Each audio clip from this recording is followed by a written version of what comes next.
Hello, this is Anna from Papercraft Create and welcome to my channel. Today I'll be having a play with the Cards by Kendra bonus printable for October. This video is part of a hop, so please join my fellow design team members via the convenient playlist linked in the description box below. Firstly, I'd like to just have a little chat about the bonus printable. So this is in addition to the Cards by Kendra challenge itself. Kendra also has a paid Patreon membership program where she offers lots of extra goodies that complement the challenge. One of those goodies is the bonus printables she provides each month, and this is a benefit with the official tier and above.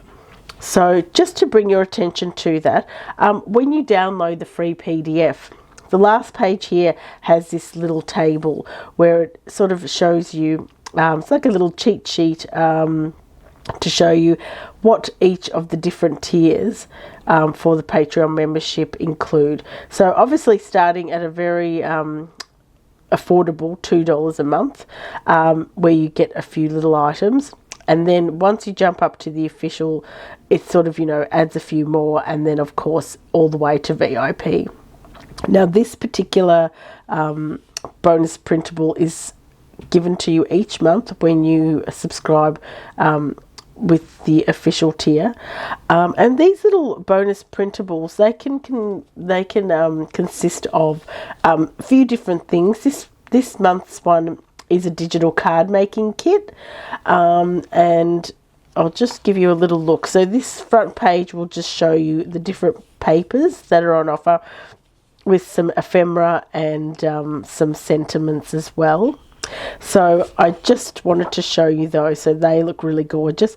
And if you printed this using a toner sheet, toner printer, my apologies, you would be able to foil on top of that, which would look really gorgeous. And then you can use your dies or just fussy cut, or if you have some sort of electronic cutting machine, you could cut out fancy shapes or around the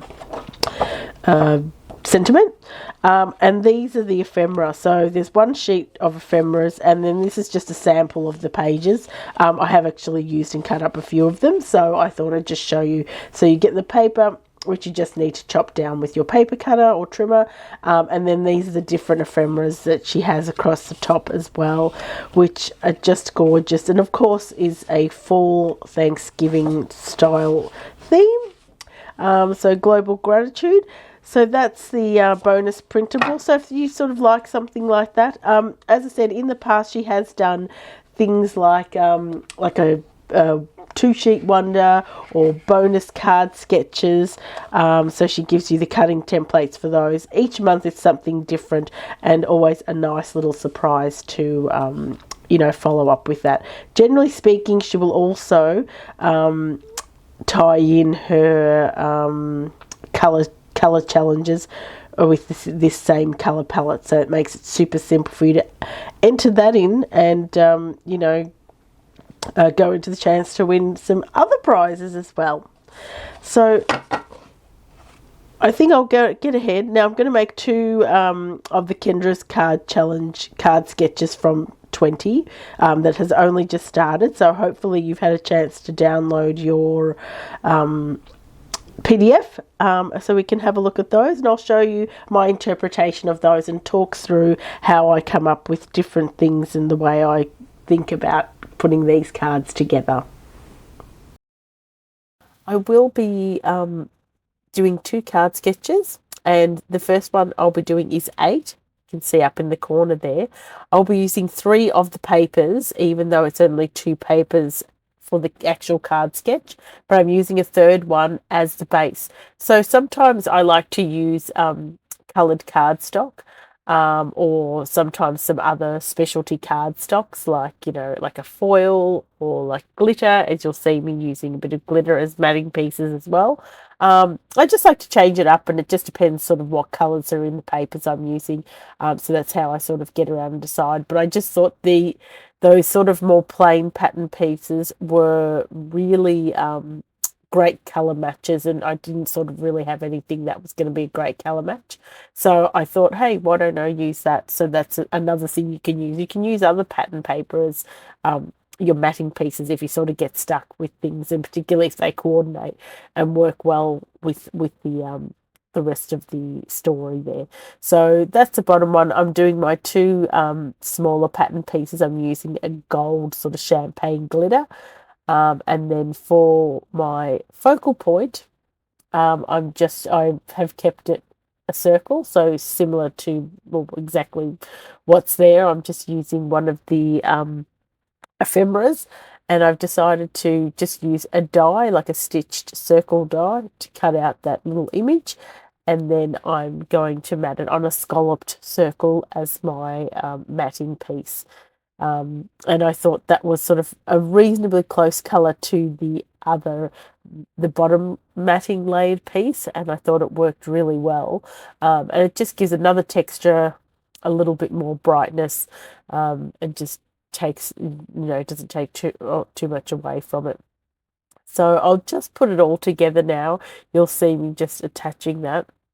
Now I also like to mat my pieces, particularly if they're going to be the length of the matted piece. I like to put them all on top and glue them before I put that onto the card front. Just because I know many times I've sort of looked at doing it before, and then the matted piece is a little bit smaller than the actual card front, and then it's hard to cut the ends if they're not exactly the right length. So this is just a little tip. Always have a look. Sometimes the pieces are just slightly longer than your matted piece, just because sometimes there's a little bit of extra edge or not. So I like to do that, and then I put it on, and then I'll add my focal point. Now here you'll see me almost sticking down this bottom piece, but because that first piece is a little raised because it's laid up with the glittered cardstock, I've just put in another little piece of scrap cardboard just to make it level.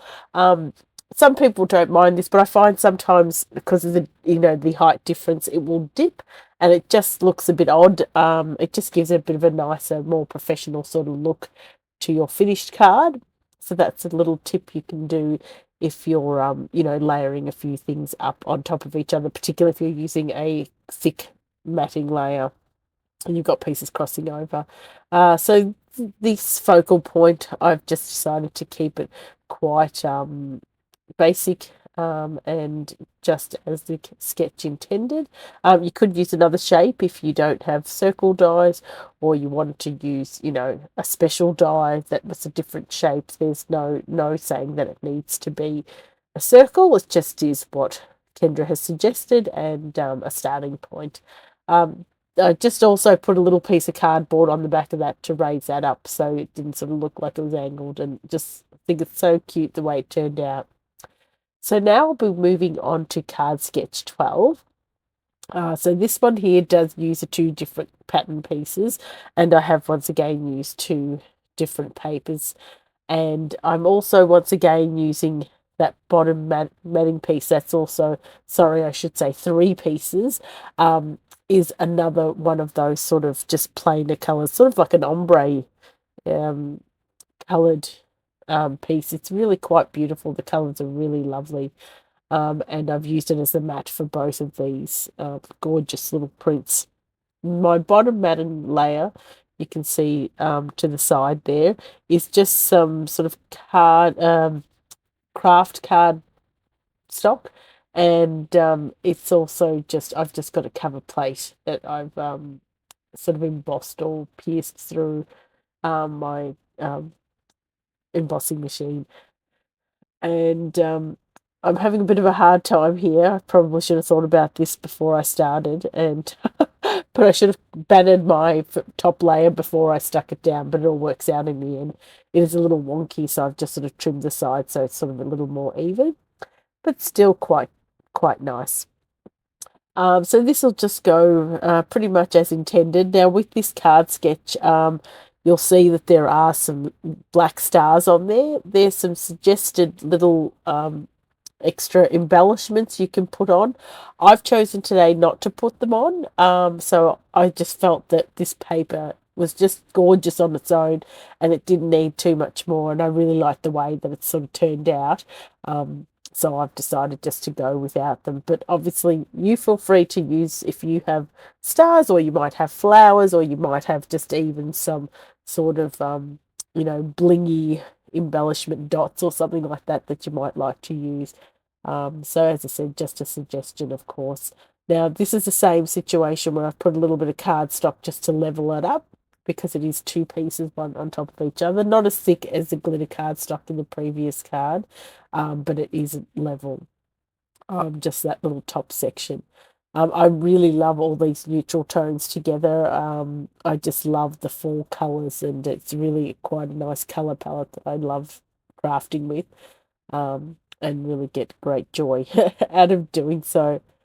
Now, with this card sketch, you'll see that obviously the center bit there is just obviously that white section. So it's obviously just a focal point. You interpret it as it suits you. So in this instance, I've decided to use the craft cardstock as I had in the bottom layer, and I've also obviously put the cover plate, run that through my embossing machine as well, to create that look on the card stock. And I'll just be not leveling it up, but just putting it onto this sort of maroony colored glittered scrap that I had. I've just put a couple of pieces of cardboard. It just sort of slightly lifts it off and just creates the slightest bit of dimension. I think it just helps it pop off the page, because I didn't want to add any foam or anything, because I thought it might be just a bit too much on this particular card. It just gives it a little dimension without the full, double-sided foam. And then I'm going to use a die word cutout, thanks, which I've cut out in a glitter cardstock. Now, usually I would probably layer up that sentiment maybe 3 times. So just cut 3 layers in white and just glue them all one on top of each other. But it was a little bit of laziness, and also I just felt it didn't, this particular, because it's sort of quite a large sort of die sentiment, it just really didn't need it. So I just went with that, and I thought it just turned up really quite lovely, and a gorgeous little sort of thankful gratitude card, which is really quite lovely. Actually, I will note that on the other card, I decided not to put a sentiment onto it. Sometimes I do that with my cards. What I'll do is if I have some sort of focal point that isn't a sentiment, I'll just leave it blank, and then it gives me the option that I can then add one when I have it in my stash, and then just add one at another time. So as you can see, I've sort of interpreted this a little bit differently to the card sketch, but not too much, but it's really good. I hope you enjoyed watching me make these cards with the bonus printables. I urge you to go and check out Kendra's Patreon membership. I'll leave links in the description box, and happy crafting.